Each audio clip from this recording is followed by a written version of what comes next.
ইয়াৰ পিছত অসম প্ৰদেশ কংগ্ৰেছ কমিটিৰ তৰফৰ পৰা অসম প্ৰদেশ কংগ্ৰেছ কমিটিৰ জাপিৰে ৰিপুন বৰা ডাঙৰীয়াক আদৰণি আমাৰ নাজিৰা সমষ্টিৰ বিধায়ক আৰু বিধায়িনী দলৰ নেতা দেৱব্ৰত শইকীয়া ডাঙৰীয়া আৰু শিৱসাগৰ জিলা কংগ্ৰেছৰ সভাপতি ডাঙৰীয়াক আমি তেখেতক সম্বৰ্ধনা জনাবলৈ অনুৰোধ জনাইছো।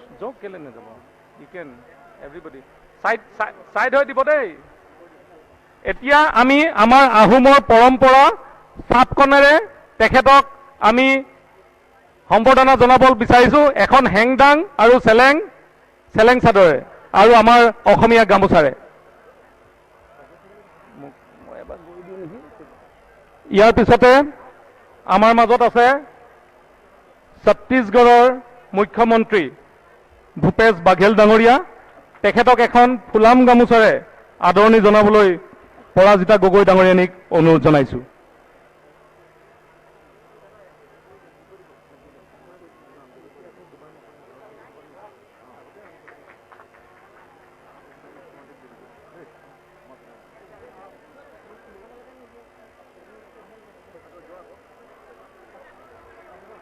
তেখেতক এখন ফুলাম গামোচা আৰু এটা জাপিৰে তেখেতক আদৰণি জনাব ছত্তীশগড়ৰ মুখ্যমন্ত্ৰী এয়া ভূপেশ বাঘেল ডাঙৰীয়া। সকলোকে বহিবলৈ অনুৰোধ জনাইছো। ইয়াৰ পিছত অসম প্ৰদেশ কংগ্ৰেছ কমিটিৰ তৰফৰ পৰা এটা জাপিৰে নেতা আদৰণি জনাব ৰাহুল গান্ধী ডাঙৰীয়াক মই অনুৰোধ জনাইছো। ব্ৰিটিছৰ হাতত প্ৰাণ আহুতি দিয়া ৰিপুন বৰা ডাঙৰীয়া আৰু অসমৰ শ্বহীদ জীউৰাম দুলীয়া বৰুৱা নাতি পৰিয়ালৰ সদস্য উমাকান্ত বৰুৱাক এখনি ফুলাম গামোচাৰে সম্বৰ্ধনা জনাব। মই আমাৰ আয়োজক সমিতিৰ সদস্যসকলক উমাকান্ত বৰুৱা ডাঙৰীয়াক ডায়েছলৈ আনিবলৈ অনুৰোধ জনাইছো।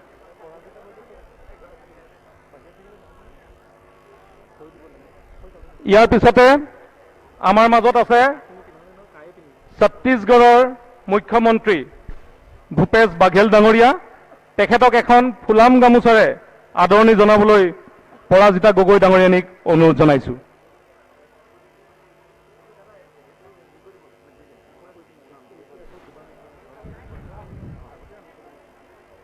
আমি এতিয়া আমাৰ অসম প্ৰদেশ কংগ্ৰেছ কমিটিৰ সভাপতি ৰিপুন বৰা ডাঙৰীয়াক তেখেতক এখন ফুলাম গামোচা ভাষণ আৰু এটা জাপিৰ কাৰণে তেখেতক আদৰণি জনাব ছত্তীশগড়ৰ মুখ্যমন্ত্ৰী এয়া ভূপেশ বাঘেল ডাঙৰীয়া। নমস্কাৰ। আজি ঐতিহাসিক শিৱসাগৰত আৰু ঐতিহাসিক অসম প্ৰদেশ কংগ্ৰেছ কমিটি আৰু ভাৰতীয় জাতীয় কংগ্ৰেছ ৰাহুল গান্ধী ডাঙৰীয়াই যি অসমৰ প্ৰাণ আহুতি দিয়া এই অসমৰ শ্বহীদ আজি এই গণ সমাৱেশৰ জীউৰাম দুলীয়া বৰুৱা আমাৰ প্ৰিয় নেতা পৰিয়ালৰ সদস্য উমাকান্ত বৰুৱাৰ মাজত এখনি ফুলাম গামোচাৰে ছত্তীশগড়ৰ মুখ্যমন্ত্ৰী সম্বৰ্ধনা জনাব ভূপেশ বাঘেল ডাঙৰীয়া। মই আমাৰ নিখিল আয়োজক সমিতিৰ সদস্য কমিটিৰ সাধাৰণ উমাকান্ত বৰুৱা ডাঙৰীয়াক অসমৰ প্ৰভাৰী জিতেন্দ্ৰ সিং ডাঙৰীয়া, আমাৰ কংগ্ৰেছ বিধায়িনী দলৰ দলপতি দেৱব্ৰত শইকীয়া ডাঙৰীয়া, প্ৰদ্যুৎ বৰদলৈ, ৰকিবুল হুছেইন, গৌৰৱ গগৈ, আব্দুল খালেক, ৰাণী নৰহ ডাঙৰীয়ানী আৰু নিখিল ভাৰত কংগ্ৰেছ কমিটিৰ দুগৰাকী সম্পাদক শাকিল আহমেদ খান, বিকাশ উপাধ্যায় ডাঙৰীয়া, মঞ্চত উপবিষ্ট আমাৰ প্ৰদেশ কংগ্ৰেছৰ বিভিন্ন নেতাসকল, বিধায়কসকল, শিৱসাগৰ জিলা কংগ্ৰেছৰ সভাপতিকে ধৰি অসম প্ৰদেশ কংগ্ৰেছ কমিটিৰ সভাপতি আৰু আজি ৰিপুন বৰা ডাঙৰীয়া ঐতিহাসিক বৰ্ডিং খেলপথাৰত ৰাখিবৰ কাৰণে অনুৰোধ লোকে লোকাৰণ্য হোৱা সমূহ জনগণ আৰু ৰাইজ, সৰ্বপ্ৰথমে মই অসম প্ৰদেশ কংগ্ৰেছ কমিটিৰ তৰফৰ পৰা নমস্কাৰ আপোনালোকৰ সদৌতিলৈকে আমাৰ অভিনন্দন জ্ঞাপন কৰিছো। এই কাৰণে যে আজি আপোনালোকে ঐতিহাসিক সমাৱেশ অসম প্ৰদেশ কংগ্ৰেছ কমিটি আৰু ভাৰতীয় জাতীয় কংগ্ৰেছৰ অসম বচাও আহক, অসম বচাও এই সমাৱেশ আজি আপোনালোকে সফল কৰি তুলিলে। আজি এই গণসমাৱেশৰ মুখ্য অতিথি অভিনন্দন জনাই আমাৰ প্ৰিয় নেতা মই স্বাগতম জনাইছো আমাৰ প্ৰিয় নেতা ৰাহুল গান্ধী ডাঙৰীয়াক। অসমৰ যেতিয়াই দুৰ্যোগ হয় প্ৰতিটো দুৰ্যোগতে আমাৰ অসমৰ লগত গান্ধী পৰিয়াল আছে, ৰাহুল গান্ধী আছে। আপোনালোকৰ নিশ্চয় মনত আছে আমাৰ অসমত যি দীৰ্ঘদিন ধৰি আন্দোলন চলিছিল, সেই আন্দোলনৰ পৰিসমাপ্তি ঘটাই অসমলৈ শান্তি সম্প্ৰীতি আৰু প্ৰগতি কঢ়িয়াই আনিছিল অসম চুক্তিৰ যোগেদি, ঐতিহাসিক অসম চুক্তিৰ যোগেদি। আৰু এই ঐতিহাসিক অসম চুক্তি কোনে কৰিছিল? আমাৰ প্ৰিয় নেতা ৰাহুল গান্ধীদেৱৰ প্ৰয়াত পিতৃ ৰাজীৱ গান্ধী ডাঙৰীয়াৰ নেতৃত্বত অসম চুক্তি হ'ল, অসমলৈ শান্তি ঘূৰি আহিল, প্ৰগতি ঘূৰি আহিল আৰু অসমৰ সকলো ৰাইজে দল মত ধৰ্ম বৰ্ণ নিৰ্বিশেষে অসম চুক্তি গ্ৰহণ কৰিছে।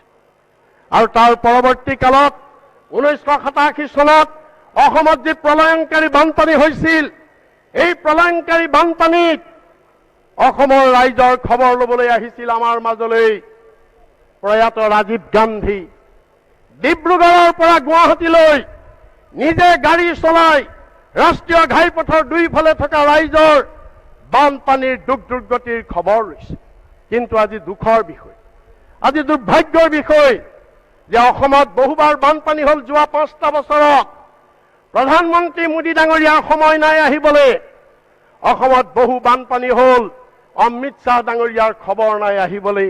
এতিয়া কিন্তু নিৰ্বাচনৰ সময়ত, এতিয়া কিন্তু মাহেকত দুবাৰকৈ আহিবলৈ তেওঁলোকৰ সময় হৈছে। যি কি নহওক, কেৱল সিমানেই নহয়, কা আন্দোলনত অসম যেতিয়া জ্বলি গৈছিল, আমাৰ 5জনকে যুৱকক নিৰীহভাৱে হত্যা কৰা হৈছিল। অসম চাৰিওপিনে যেতিয়া এক সাংঘাতিক এক অৱস্থাৰ পৰিস্থিতি হৈছিল অসমীয়া মানুহৰ, অসমৰ জাতি বৰ্ণ গোষ্ঠীৰ, যেতিয়া এই কা আন্দোলনে কা আইনে যেতিয়া সংকট নমাই আনিছিল, সেইখিনি সময়তো আমাৰ মাজলৈ আহিছিল ৰাহুল গান্ধী ডাঙৰীয়া। ৰাহুল গান্ধী ডাঙৰীয়া গুৱাহাটীত আহি শ্বহীদসকলৰ ঘৰে ঘৰে গৈ অসমৰ মানুহৰ দুখ দুৰ্গতিৰ বুজ লৈছে। আজি সেয়েহে ৰাহুল গান্ধী ডাঙৰীয়া আমাৰ অসমৰ ৰাইজৰ প্ৰতিটো বিপদতে তেখেত আছে। আজি সেয়েহে তেখেতক আজি আমি স্বাগতম জনাইছো। আজি আকৌ আহিল ৰাহুল গান্ধী ডাঙৰীয়া আমাৰ মাজলৈ, যে যোৱা 5টা বছৰত জাতি মাটি ভেটিৰ কথা কৈ এই বিজেপি দলে আমাৰ পৰা ক্ষমতা লৈ অসমৰ মানুহৰ জাতি মাটি ভেটিৰ যি বিপন্ন কৰিলে, চিটিজেনশ্বিপ এমেণ্ডমেণ্ট আইন আনি আমাৰ মানুহৰ অস্তিত্ব, আমাৰ সাহিত্য, আমাৰ সংস্কৃতি, আমাৰ স্বাভিমান যি ধৰণে আজি ধ্বংস কৰিব বিচাৰিছে। নাগপুৰৰ আক্ৰমণত, RSSৰ আক্ৰমণত আমাৰ শংকৰ আজানৰ জাউতিযুগীয়া সম্প্ৰীতি আজি ছিন্ন ভিন্ন হ'ব ধৰিছে। আজি কেন্দ্ৰৰ মাহিয়াই দৃষ্টিত আজি অসমৰ বানপানীৰ পুঁজি আজি বন্ধ হৈ আছে। অসমৰ বানপানীৰ পুঁজি আজি বন্ধ হৈ আছে। অসমৰ উন্নয়ন স্থবিৰ হৈ গৈছে। নিবনুৱা সমস্যাই ভয়াৱহ ৰূপ ধাৰণ কৰিছে। এই সকলোবিলাক বিপদৰ পৰা ৰক্ষা পাবৰ বাবে অসম বচাব লাগিব। আৰু অসমক বচাব পাৰিব একমাত্ৰ ভাৰতীয় জাতীয় কংগ্ৰেছে বচাব পাৰিব। আৰু সেইকাৰণে আজি মই এই দুআষাৰ কৈ সকলোকে স্বাগতম জনাই মই ৰাহুল গান্ধী ডাঙৰীয়াক বিশেষভাৱে অভিনন্দন জনাইছো, স্বাগতম জনাইছো যে আমি অসম বচাও আহক। এই যি যাত্ৰা, এই যাত্ৰা অসমৰ ৰাইজৰ সমভাগী হ'বলৈ ৰাহুল গান্ধী ডাঙৰীয়া আহিছে। মই তেখেতক সকলোৰে হৈ স্বাগতম জনাইছো। আৰু এতিয়া ৰাইজ সকলোৱে একেলগে মোৰ লগত ক'ব, অসম বচাও আহক। আপোনালোকে ক'ব, আহক আহক অসম বচাও, অসম বচাও আহক, অসম বচাও আহক, আহক আহক বচাও আহক, অসম বচাও আহক, অসম বচাও। জয় আই অসম। ধন্যবাদ। ৰিপুণ বৰডাঙলৈ ধন্যবাদ থাকিল। ইয়াৰ পিছত আমাৰ বিধায়িনী দলৰ নেতা নাজিৰা সমষ্টিৰ বিধায়ক শ্ৰদ্ধাৰ দেৱব্ৰত শইকীয়া ডাঙৰীয়াক তেখেতৰ দুআষাৰ আগবঢ়াবলৈ অনুৰোধ জনাইছো। ঐতিহাসিক শিৱসাগৰৰ বৰ্ডিং ফিল্ডত আজি অসম বচাও আহক এই আহ্বানৰ প্ৰতি সঁহাৰি জনাই অসমৰ বিভিন্ন অঞ্চলৰ পৰা অহা সমূহ জনগণক মোৰ আন্তৰিক নমস্কাৰ জনাইছোঁ। নিখিল ভাৰত কংগ্ৰেছ কমিটিৰ আমাৰ নেতা ৰাহুল গান্ধী ডাঙৰীয়া আৰু অন্যান্য নেতাসকলক আৰু ছত্তীশগড়ৰ মুখ্যমন্ত্ৰী আৰু সকলো সতীৰ্থকে আদৰণি জনাইছোঁ। আহোম সৰ্বদৈসকলৰ স্মৃতি চিৰৰে বিজড়িত এই নগৰ। গান্ধী পৰিয়ালৰ অসমৰ প্ৰতি এটা বিশেষ অনুভূতি আছে আৰু এই সম্পৰ্ক নিৰ্বাচনী জয় পৰ্যায়ৰ লগত যে নহয় সেই কথা আমি জানো। যেতিয়া 1962 চনত চীনা সৈন্যই নেফা হৈ অসমলৈ আহিছিল সেই সময়ৰ প্ৰধানমন্ত্ৰী জৱাহৰলাল নেহৰুৱে তেখেতৰ একমাত্ৰ দুহিদা ইন্দিৰা গান্ধীক আমাৰ মাজলৈ পঠাইছিল আমাৰ মানুহৰ সহায় আগবঢ়াবলৈ। ঠিক তেনেকৈ যেতিয়া 1985 চনত অসমত শান্তি প্ৰতিষ্ঠা কৰিবলৈ অসম চুক্তি কৰিব লগা হৈছিল সেই সময়ত আমাৰ নিজৰ চৰকাৰ এখন থকা স্বত্বেও কৰ্মশ্ৰী হিতেশ্বৰ শইকীয়াৰ নেতৃত্বাধীন চৰকাৰখনক নিৰ্দিষ্ট কাল শেষ নহওঁতে পদত্যাগ কৰি অসমৰ স্বাৰ্থত এখন চুক্তি কৰি আমাৰ নেতাসকলে অসমত শান্তি প্ৰতিষ্ঠাৰ বাট আগবঢ়াই নিছিল। যেতিয়া 2019 চনৰ লোকসভা নিৰ্বাচনৰ পূৰ্বে অসমৰ স্বাৰ্থ বিৰোধী নাগৰিকত্ব সংশোধনী আইন সংসদৰ উভয় সদনত গৃহীত কৰাৰ বাবে নৰেন্দ্ৰ মোদীৰ নেতৃত্বাধীন বিজেপি চৰকাৰ উঠি পৰি লাগিছিল তেতিয়া সোনিয়াজী আৰু ৰাহুল গান্ধী ডাঙৰীয়াই অসমৰ সমূহ ৰাইজক অসমৰ এই আন্দোলন বিৰোধী নেতাসকলক কা আন্দোলনৰ বিৰুদ্ধে যে আমাৰ কংগ্ৰেছ দলৰ স্থিতি সবল সেই কথা নিজৰ কৰ্মৰে প্ৰতিপন্ন কৰিছিল, যাৰ ফলত সেইখিনি সময়ত এই নাগৰিকত্ব সংশোধনী আইন গৃহীত নহ'ল। আজি আমি অসম বচাও আহক বুলি কি কাৰণে ক'ব লগা হৈছে এই কথা আমি সকলোৱে জানো। এজন মহামানৱ মহাত্মা গান্ধী যাৰ জন্মস্থান আছিল গুজৰাট, তেখেতে ব্ৰিটিছৰ বিৰুদ্ধে শান্তিপূৰ্ণ আন্দোলন কৰি ভাৰতবাসী ৰাইজক স্বাধীনতাৰ সোৱাদ দিছিল। কিন্তু এতিয়া আন দুজন গুজৰাটী নৰেন্দ্ৰ মোদী আৰু অমিত শ্বাহ লগ লাগি আজি গোটেই দেশখনকেই গুজৰাটৰ কেইজনমান ব্যৱসায়ীৰ গোলাম বনাব বিচাৰিছে। আজি আম্বানী আদানীৰ দৰে লোকসকলক দেশৰ সংবিধান ভংগ কৰি সকলোখিনি জলাঞ্জলি দি তেওঁলোকৰ হাতত সকলো সম্পদ গতাই দিছে। ইয়াৰ প্ৰমাণ আমাৰ অসমতে বহুকেইটা আছে। অসমৰ তেলখাট, ৰেল ষ্টেচন, এয়াৰপোৰ্ট এই সকলোবিলাক আদানী আম্বানীৰ দৰে এছাম ব্যৱসায়ীক দিব বিচাৰিছে আৰু ইয়াত গুজৰাটৰ এজেণ্ট হিচাপে কাম কৰিছে আমাৰ মুখ্যমন্ত্ৰী আৰু বিত্তমন্ত্ৰী ডাঙৰীয়াই, যিটো অতি দুৰ্ভাগ্যজনক, আমাৰ বাবে অপমানসূচক। ৰাজহুৱা সম্পদৰ নিজৰ ঘনিষ্ঠ পুঁজিপতিক গতাই দিয়াৰ বাবে বিজেপি দলে ধৰ্মীয় আৱেগক অস্ত্ৰ হিচাপে ব্যৱহাৰ কৰিছে। শৰাইঘাটৰ যুদ্ধ কোনো ধৰ্মভিত্তিক যুদ্ধ নাছিল। বিজেপিয়ে কোৱাৰ দৰে অসমীয়া আৰু বিদেশৰ মাজত এটা আগ্ৰাসনৰ বিৰুদ্ধে সকলো অসমীয়া সমাজে একগোট হৈ থিয় হৈছিল আৰু আজান পীৰ ডাঙৰীয়াকো আমাৰ স্বৰ্গদেৱে তেখেতৰ চুফি দৰ্শন প্ৰতিষ্ঠাৰ বাবে যেনেকৈ ভূমি দিছিল, সত্ৰ নামঘৰ মন্দিৰ সকলোৰে বাবে ভূমি দিছিল যাতে সৰ্বধৰ্ম সমন্বয়েৰে অসমীয়া দেশ গ্ৰহণ হ'ব পাৰে। বিশ্বৰ ইতিহাস প্ৰসিদ্ধ 1857 চনৰ পূৰ্বে 1830 চনত পিয়লি ফুকন, জীউৰাম দলিয়াবৰুৱাৰ নেতৃত্বত অসমীয়া সমাজে জাগি উঠিছিল অপশাসনৰ বিৰুদ্ধে আৰু সেই আদৰ্শ আমি সকলোৱে মনত ৰখা উচিত। যেতিয়া বিজেপিয়ে মনত ৰখা উচিত যে 1635 চনত শান্তিদাস মেহতাই গুজৰাটৰ ব্ৰিটিছক ভাৰতত ব্যৱসায় কৰিবলৈ অনুমতি দিবলৈ মোগল সম্ৰাট শ্বাহজাহানক অনুৰোধ জনাইছিল, সেইখিনি সময়ত অসমৰ মানুহে নিজৰ জাতি মাটি ভেটি ৰক্ষা কৰিবলৈ মোগলৰ বিৰুদ্ধে যুঁজ দিছিল। আজি বিভিন্ন সময়ত দেশৰ প্ৰধানমন্ত্ৰী অসমলৈ আহে আৰু আমাৰ অসমৰ ৰাইজক আভুৱা ভাৰে।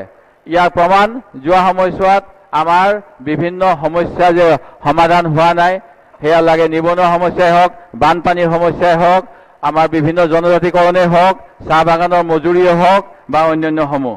আজি এই কথাবিলাক আমি সকলোৱে নিশ্চিতভাৱে মনত ৰাখিব লাগিব আৰু কংগ্ৰেছ দলে যে কেতিয়াও আমাক প্ৰতাৰণা নকৰে এই কথা ইতিহাসে কয় আৰু সেই গতিকে আমাৰ নেতা ৰাহুল গান্ধী ডাঙৰীয়া আজি আহিছে আমাৰ সমগ্ৰ অসমীয়া জাতিক কেনেকৈ আমি আগন্তুক সময়ত আগবাঢ়িব লাগিব ইয়াৰ এটা কৰ্মসূচী দিবলৈ। মই আজি এই সভালৈ অসম বচাও আহ্বাক অসম বচাও আহক এই আহ্বানৰ প্ৰতি সঁহাৰি জনাই সকলো উপস্থিত হোৱাৰ বাবে আন্তৰিক কৃতজ্ঞতা জনাই মোৰ বক্তব্য ইমানতে সামৰিলোঁ। ধন্যবাদ।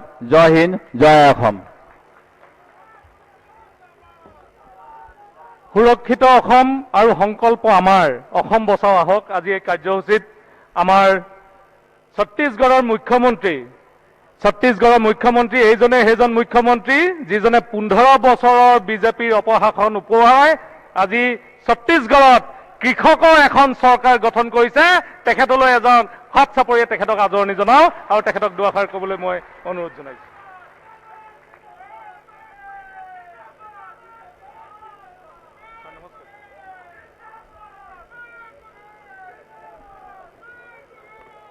हमारे राष्ट्रीय नेता आदरणीय राहुल गांधी जी,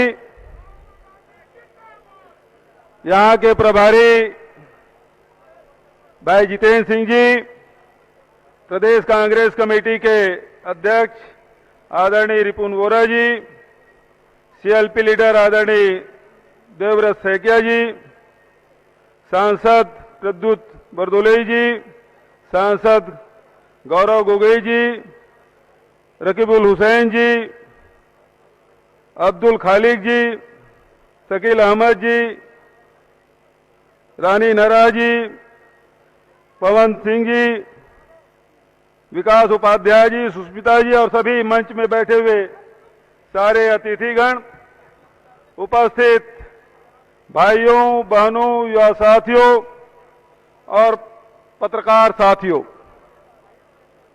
मेरे साथ आप सब नारा लगाएं।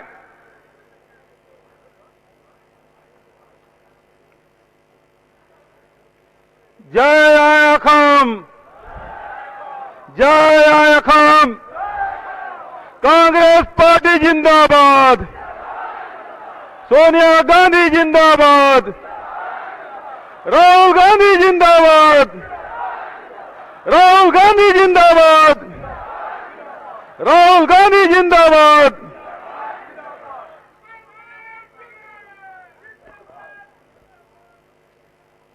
आदरणीय साथियों, चुनाव का समय है और राहुल जी आपको संबोधित करने आए हैं। बहुत ज्यादा समय राहुल जी और आपके बीच में नहीं रहना चाहता, लेकिन कुछ बातें हैं जिसे मैं आपसे कहना चाहता हूं। इस देश में आजादी के समय से दो धाराएं चल रही है। पहला, जो अंग्रेज थे जिन्होंने फूट डालो और राज करो की नीति चलाई, और दूसरे तरफ महात्मा गांधी के नेतृत्व में अंग्रेजों भारत छोड़ो का आंदोलन चलाया और उन्होंने देश के किसान, मजदूर, महिला, युवा सबको एक साथ जोड़ने का काम किया।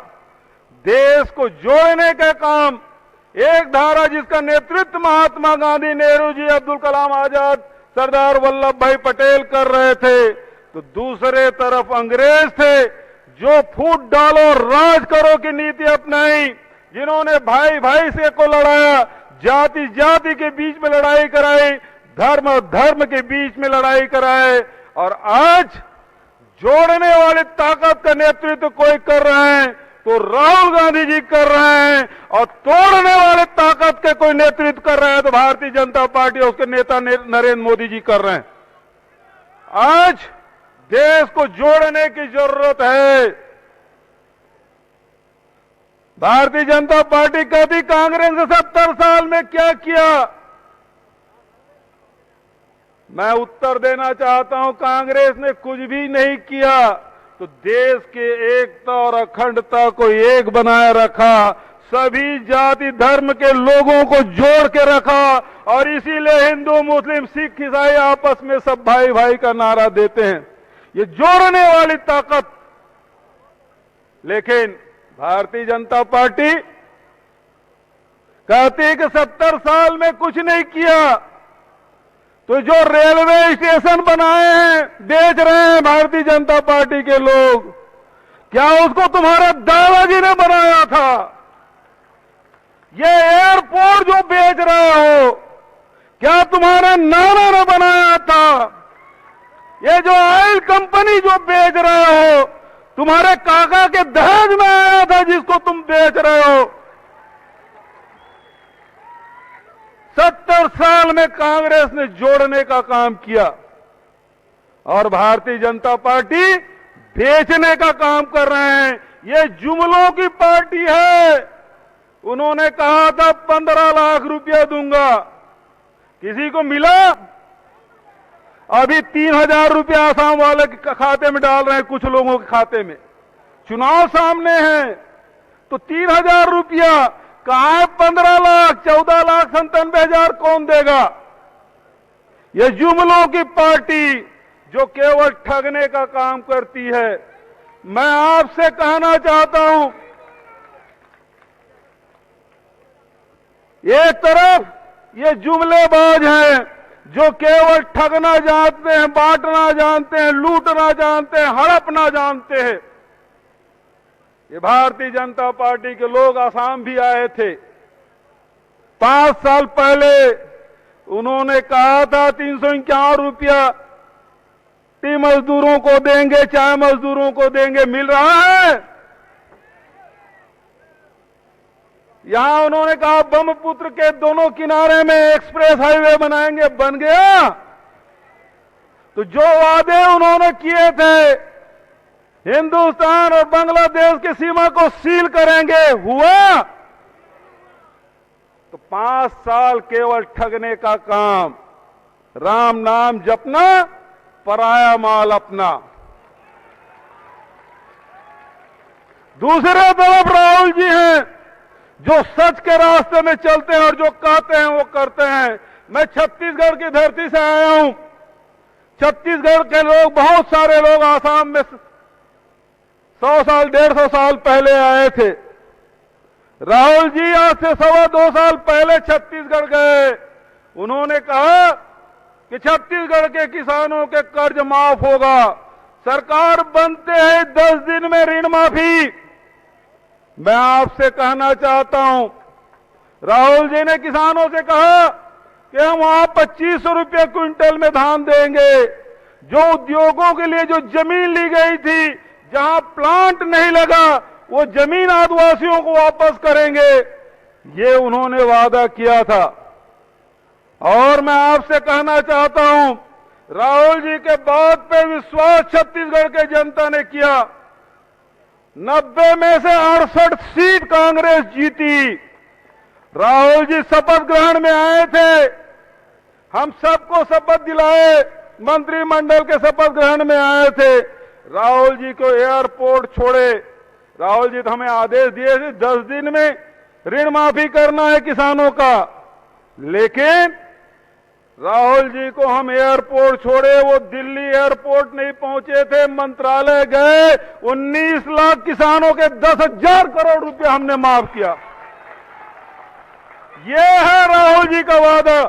किसानों के प्रति उनका जो डेडिकेशन है, ये बताता है। 1 महीने के भीतर में 1700 आदिवासी किसानों के 4200 एकड़ जमीन हमने वापस कर दी। आज तक के हिंदुस्तान का, दुनिया के इतिहास में ऐसा नहीं हुआ जो छत्तीसगढ़ में हुआ। आदिवासियों की जमीन छीनने का काम होता है, देने का काम नहीं होता। लेकिन राहुल जी आदिवासियों की जमीन वापस कराए। 2500 रुपये हम धान खरीदे, लेकिन केंद्र में बैठी सरकार बोले आप बोनस दे रहे हो, इसलिए आपका चावल नहीं खरीदेंगे। अड़ंगा उन्होंने लगाया।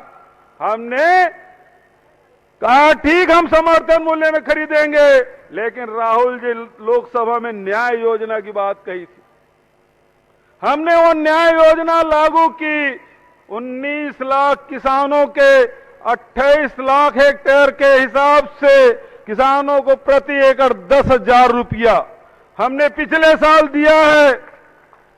ये राहुल जी का न्याय योजना। हमने न्याय योजना लागू किया, गोधन न्याय योजना। आज गोबर बेच के पैसा कमा रहे हैं छत्तीसगढ़ में। और तो और जो आदिवासी लघु, उन पर यहां 12% है, हमारे 32% आदिवासी रहते हैं। उनके लघु अनुपज खरीदी कर रहे हैं, उनको भी न्याय हमने दिलाने का काम किया है।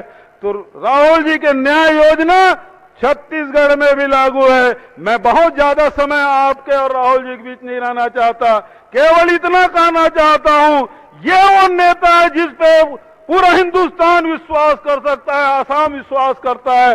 आप विश्वास करिए राहुल जी पर और आसाम के तरक्की के रास्ते खोलिए। मैं बहुत ज्यादा देर और आपके राहुल जी के बीच में न रहते हुए आप सबको प्रणाम करते हुए, आप सबका अभिनंदन करते हुए अपने वाणी को यहीं विराम देता हूं। धन्यवाद। जय हिंद, जय अखम, जय अखम, जय अखम, जय अखम।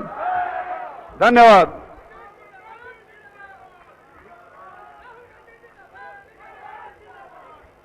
बहुत बहुत धन्यवाद ভূপেশ বাঘেল ডাঙৰীয়ালৈ।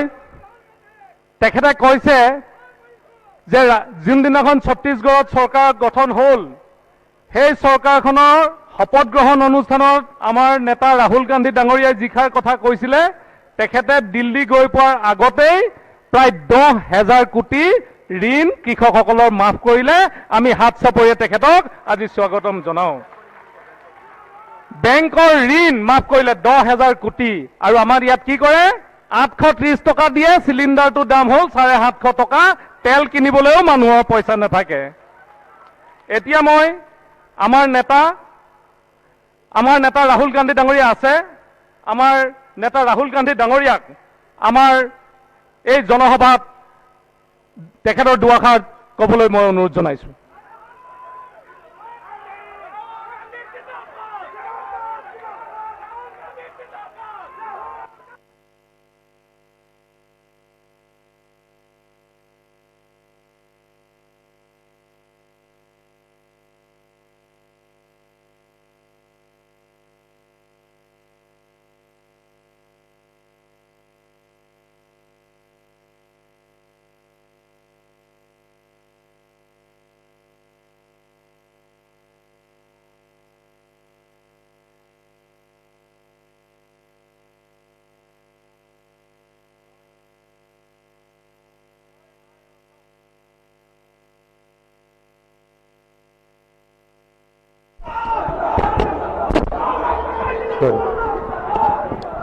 चलो चल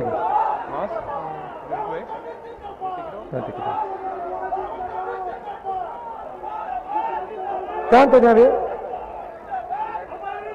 जय और असम।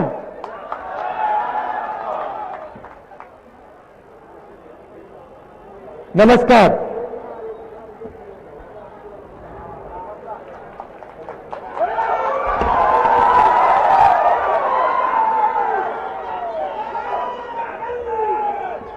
रिपुन बोरा जी,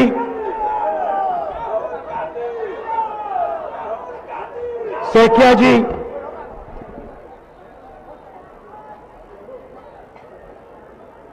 जितेंद्र सिंह जी, भूपेश बघेल जी, स्टेज पे कांग्रेस पार्टी के वरिष्ठ नेता, हमारे प्यारे कार्यकर्ता,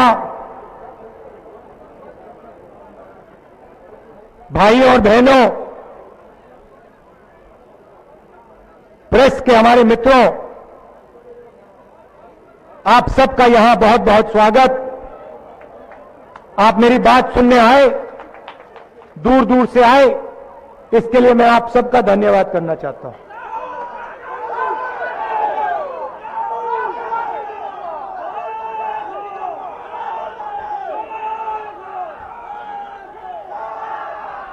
जब मैं यहां आ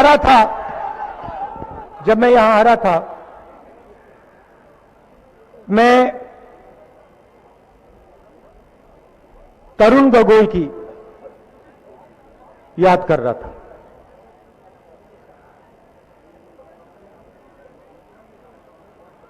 जब भी मैं असम आता था,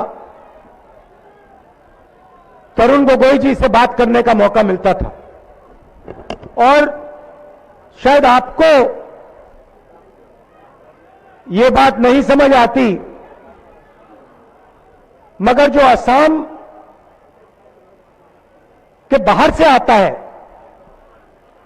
उसके लिए असम बहुत कॉम्प्लेक्स प्रदेश है।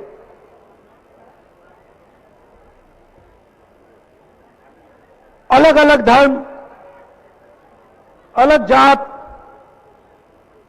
भाषाएं, और जब मैं आता था हर विजिट पे तरुण गोगोई जी मुझे कुछ ना कुछ असम के बारे में ज्ञान देते थे और मेरी जो असम की जानकारी थी एक प्रकार से तरुण गोगोई जी बढ़ाते थे और मुझे लगता था हर बार मैं वापस जाता था मुझे लगता था मैं कुछ सीख के गया। एक बार गाड़ी में उन्होंने मुझे बताया, जब यहां हिंसा का समय था, मुझे बताया पब्लिक मीटिंग में जाते थे और पता नहीं होता था कि वापस आएंगे। मतलब यह नहीं मालूम था कि ये इसके बाद पब्लिक मीटिंग होगी, इसके बाद जिंदा रहेंगे, यह तक नहीं मालूम था। मगर कांग्रेस के नेता, कार्यकर्ता रिस्क लेके मीटिंग में जाते थे और हमारी जो टीम थी और उसमें हमारे बड़े बड़े नेता हैं, वो जो टीम थी उसने असम को जोड़ने का काम किया। आस्ते आस्ते आस्ते आस्ते जो नफरत फैल गई थी, गुस्सा फैल गया था, उसको जोड़ने का काम इस टीम ने किया और उसी तूफान में से हमारे नेता तरुण गोगोई जी तैयार हुए।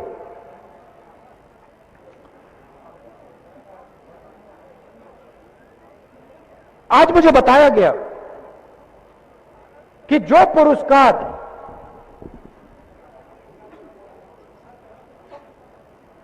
असम के सिपाही को दिया गया, तरुण गोगोई को दिया गया, उस व्यक्ति को जिसने इस प्रदेश को जोड़ा, उस व्यक्ति को जिसकी पूरी जिंदगी इस प्रदेश की रक्षा करने के लिए गई। और मैंने देखा कि उसी लिस्ट में जिसमें तरुण गोगोई जी का नाम था, उसी लिस्ट में पीएम ऑफिस का एक ब्यूरोक्रेट का नाम था। और मुझे दुख हुआ कि हिंदुस्तान की सरकार ने तरुण गोगोई जी का और इस प्रदेश का अपमान किया। एक तरफ एक व्यक्ति जिसने अपनी पूरी जान दी, जिंदगी दे दी, असम को जोड़ा, भारत का झंडा, उसकी रक्षा की, और दूसरी तरफ पीएम ऑफिस के एक ब्यूरोक्रेट जिन्होंने सिर्फ एक काम किया, नरेंद्र मोदी जी की हाहाकारी। दोनों को आप एक अवार्ड देते हो। तो एक प्रकार से तरुण गोगोई जी मेरे गुरु थे और मुझे अच्छा नहीं लगा। मुझे लगा कि ये सही बात नहीं की इन लोगों ने। मैंने जोड़ने की बात की, असम को जोड़ने की बात।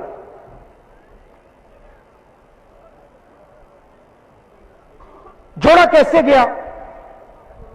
पूरे असम को एक साथ लाकर बातचीत करके असम अकॉर्ड जो एक प्रकार से असम का प्रोटेक्टर है, आपकी रक्षा करता है। औजार वही है, शांति का औजार वही है। तो मैं पहली बात आपको कहना चाहता हूं, असम अकॉर्ड की प्रिंसिपल्स को मैं और कांग्रेस पार्टी के सब नेता डिफेंड करेंगे, प्रोटेक्ट करेंगे और 1 इंच उससे पीछे हम नहीं हटने वाले।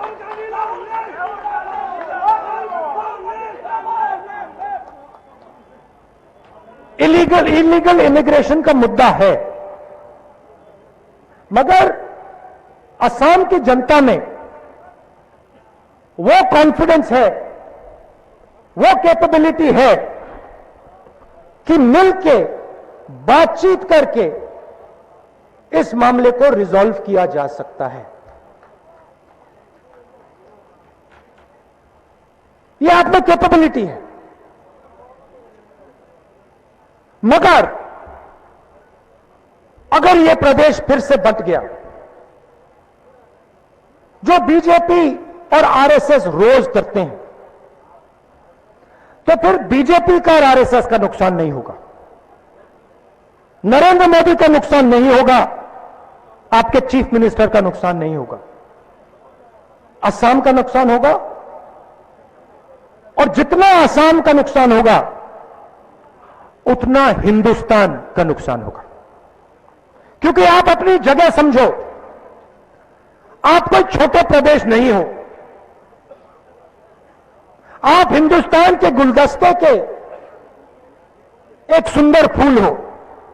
और देश को जितनी आपको देश की, ये बात आप कभी मत भूलिए, ये बात आप कभी मत भूलिए जो मैं बोल रहा हूं, जितनी आपको देश की जरूरत है उतनी देश को आपकी जरूरत है।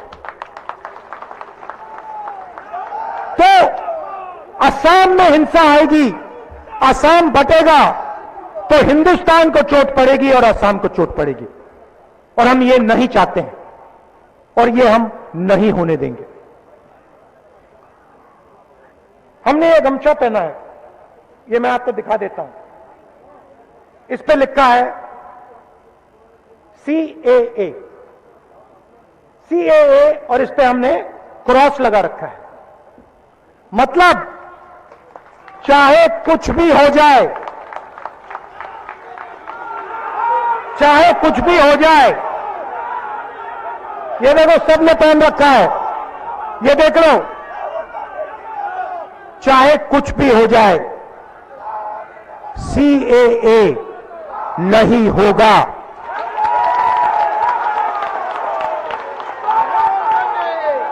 हम दो हमारे दो, हम दो हमारे दो, अच्छी तरह सुन लो, नहीं होगा, कभी नहीं होगा। राहुल गांधी, राहुल गांधी, राहुल गांधी।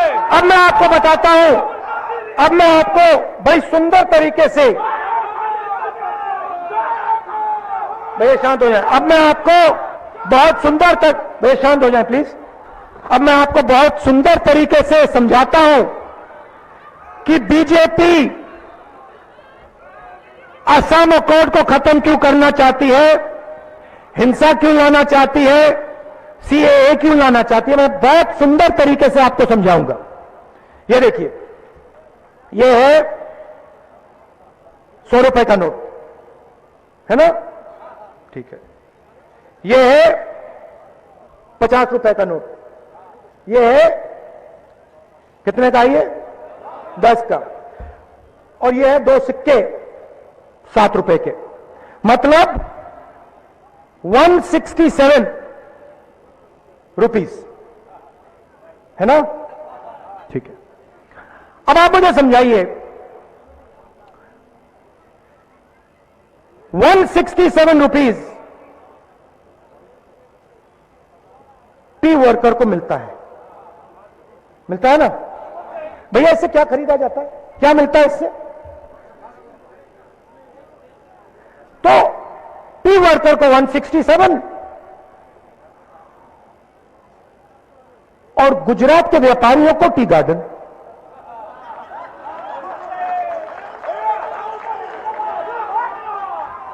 चाय के वर्कर को 167 और गुजरात के व्यापारी को टी गार्डन। इसीलिए ये असम को बांटना चाहते हैं, क्योंकि ये जानते हैं कि अगर असम से चोरी करनी है तो असम को डिवाइड करना ही पड़ेगा, क्योंकि अगर असम को डिवाइड नहीं किया तो असम से कोई भी शक्ति चोरी नहीं कर सकती। अब हमने साफ कह दिया, देखिए 167 ये हुआ, ये क्या भैया 200, मतलब इससे 2 रुपए कम होंगे, और ये कांग्रेस पार्टी हर रोज टी वर्कर के जेब में डालेगी। मतलब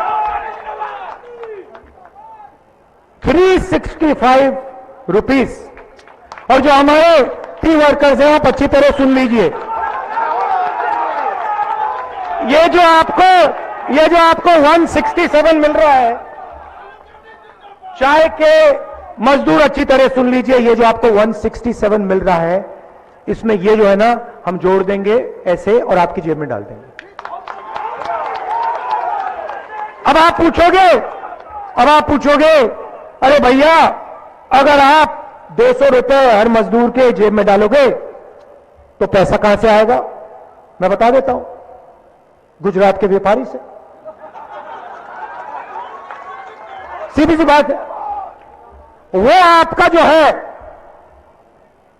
वो आपसे छीन रहा है। मजदूर भूखा मर जाता है, इनकी सरकार कुछ नहीं करती। कोरोना आया, देश के सबके सब मजदूर सड़क पे वापस घर की ओर चले। हाथ जोड़ के यह मांगा था उन्होंने नरेंद्र मोदी से, इससे ज्यादा नहीं, बस का टिकट दे दो। अच्छा ठीक है, बस का नहीं देना तो रेलवे टिकट तो दे दो। नरेंद्र मोदी कहते नहीं मैं नहीं दूंगा। तुम कौन हो? हम दो हमारे दो, और किसी को कुछ नहीं। हम दो हमारे दो, तो सुंदर पोस्टर बना रखा है, हम दो हमारे दो।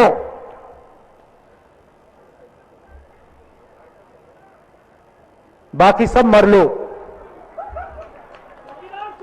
हम दो हमारे दो, बाकी सब मर लो। भाई और बहनों, हिंदुस्तान को आज 4 लोग चलाते हैं, और असम के लिए मैं उसका थोड़ा एक्सटेंशन लाया हूं। हम दो हमारे दो, और हमारे दो और जो असम को चला रहे हैं। हम दो हमारे दो, और असम से सब कुछ लो। यह रियलिटी है, यह सच्चाई है।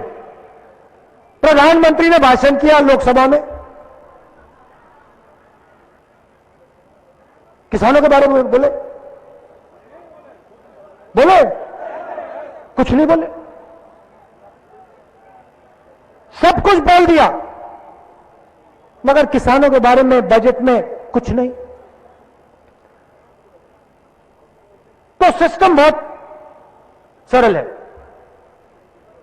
असम जाओ, असम में आग लगाओ, असम को बांटो, और जो असम का है ले लो। अच्छा भैया एक बात बताना, एयरपोर्ट किसको दिया? नाम बताना मेरा।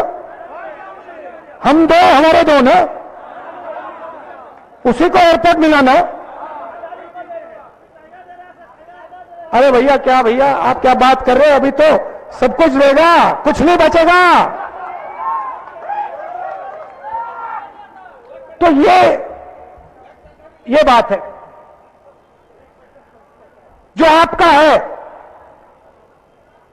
वो ये चाहते हैं और जानते हैं कि अगर आपको बांट दिया, अगर यहां आग लगा दी, तो जो भी लेना चाहते हैं ले लेंगे। और मैं यहां इसलिए आया हूं, और ये जो हमारे कांग्रेस पार्टी के नेता यहां खड़े हैं इसलिए आए हैं, हम आपको बताना चाहते हैं कि असम को दुनिया की कोई ताकत नहीं तोड़ सकती। और जो असम अकॉर्ड को छूने की कोशिश करेगा, जो यहां नफरत फैलाने की कोशिश करेगा, उसको असम की जनता और कांग्रेस पार्टी मिलकर सबक सिखाएगी।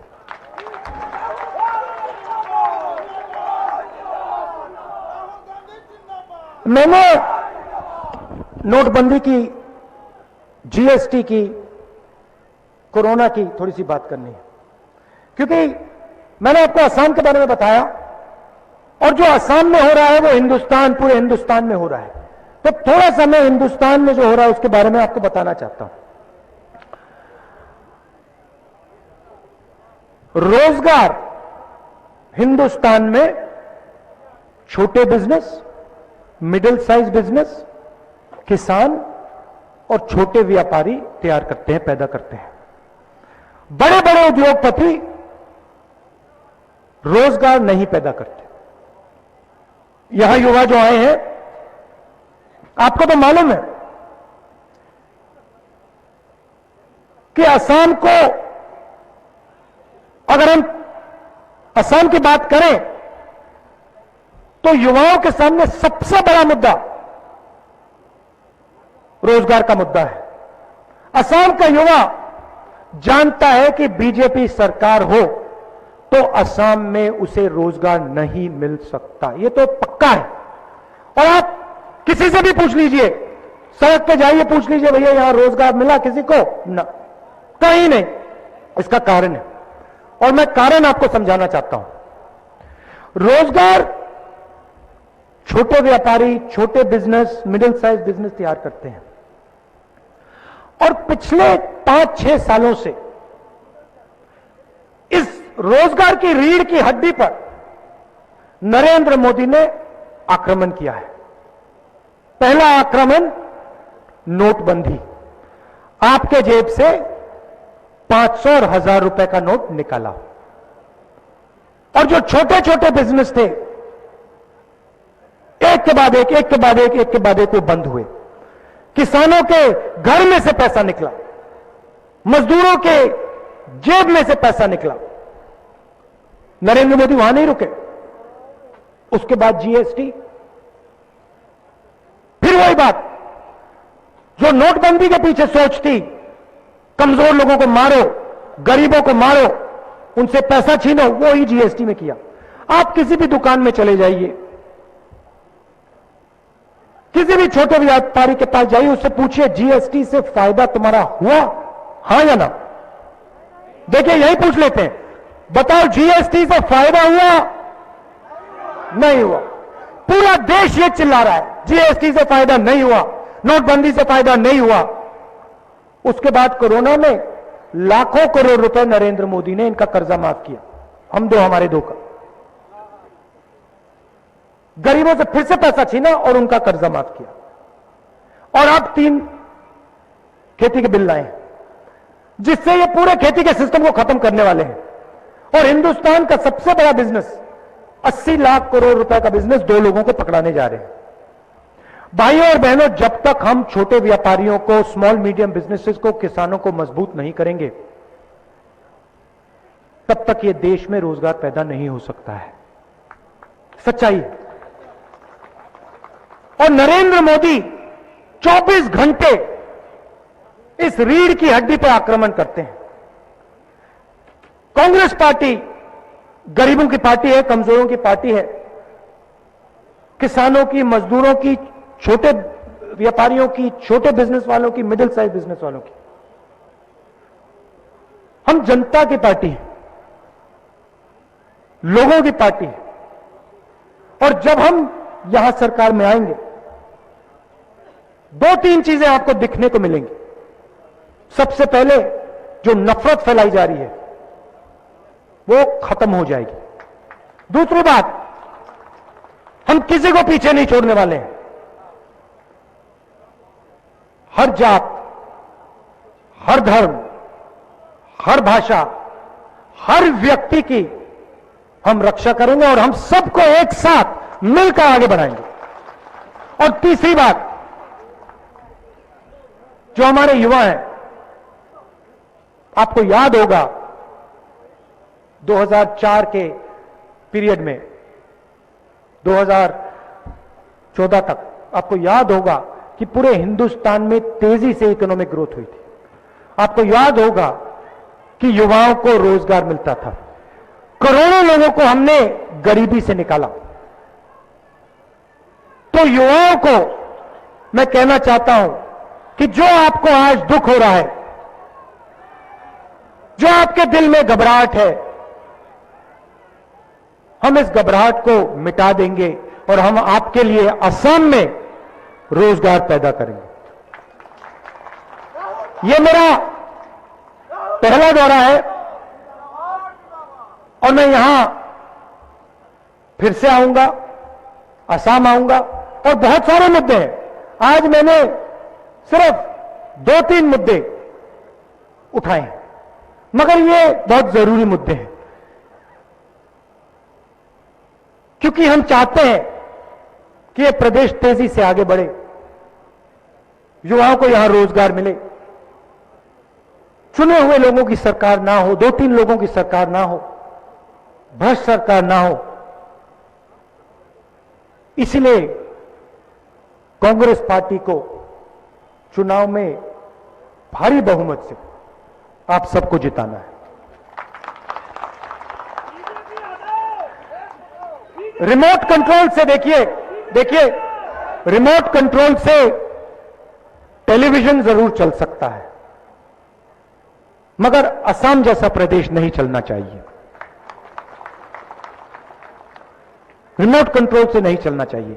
आपका चीफ मिनिस्टर हो, असम का चीफ मिनिस्टर हो, असम की जनता की आवाज, जनता की आत्मा को समझे और असम के लिए काम करे। आज जो आपके चीफ मिनिस्टर हैं, वो असम के लिए काम नहीं करते हैं, वो सीधा ऑर्डर नागपुर और दिल्ली से लेते हैं और जो दिल्ली और नागपुर और गुजरात के लोग उनको कहते हैं वो असम में पूरा करते हैं। ऐसी सरकार से असम को कोई फायदा नहीं होगा, ऐसी सरकार से असम के युवाओं को नुकसान होगा। इसीलिए हम इस सरकार को हटाना चाहते हैं। आप सबका दिल से बहुत बहुत धन्यवाद। नमस्कार, जय हिंद।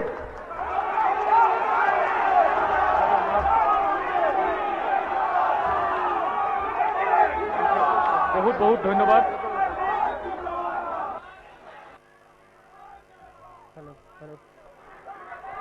ৰাহুল গান্ধীলৈ বহুত বহুত ধন্যবাদ থাকিল। এতিয়া আমাৰ মাজত আমাৰ কা বিৰোধী আন্দোলনত আগভাগ লোৱা আমাৰ কংগ্ৰেছৰ আমাৰ ফুকন ডাঙৰীয়া আছে, তেখেতক এটি গীত পৰিৱেশন কৰিবলৈ অনুৰোধ জনাইছো। ইয়াৰ পিছতে আমি এই সভাখন সমাপ্ত কৰিম। আমি অসমীয়াই কাণ এৰালো, সকলোৱে কাণ এৰালো বুলি কৈ যাব আমাক একেলগে আমাৰ গীতটোৰ লগত। আমি সকলোৱে এই গীতটো পৰিৱেশন কৰিছো।